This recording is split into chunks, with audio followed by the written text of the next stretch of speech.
Today I am putting a tire plug in one of the tires on my 2012 Toyota RAV4. Tire plugs are pretty universal. You can put them in any tire. I'm definitely not going to claim liability for any repairs that you guys do, but I put 1,000 miles per week on my vehicle, so I run into a lot of nails. It's definitely quicker and easier for me to fix this myself. I've been getting the pesky low tire light warning every few days, so I've got a slow leak. My tires should be set to 36 psi, so I went around and checked all of them, and it's the right rear one that is low. First thing you got to do is jack up the vehicle and remove the tire. On my vehicle, my spare is a full size, and it's got a tire pressure sensor in it, so something to know when you're trying to track down a tire light. Sometimes your spare tire can set off the warning too if it's low. My problem was fairly easy to find. I've got a screw right in the middle of my tread, so I will pull that out and show you how to plug it. If you can't find a leak, sometimes glass or screws that have already popped out aren't as easy to find. What I do is overinflate the tire and then spray it down with soapy water, then roll it around and look for bubbles. If you have a leak, it'll come up as slow bubbles, and then you should be able to fix it.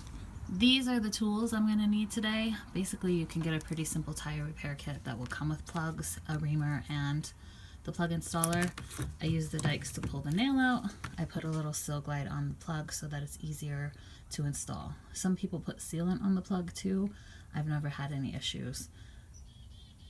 Up to you. Because my issue is a Phillips screw, I could just take a Phillips screwdriver and unscrew this. Or if you have like a flathead nail or anything else, use a simple pair of dikes. Pop it out. Once you have the nail or screw out, you use the reamer to widen the hole, make it smooth and ready for the plug to be installed. Next, you install a plug into the plug installer, like threading a needle. You want to put it so it's about halfway through, then you're going to pop it in the tire.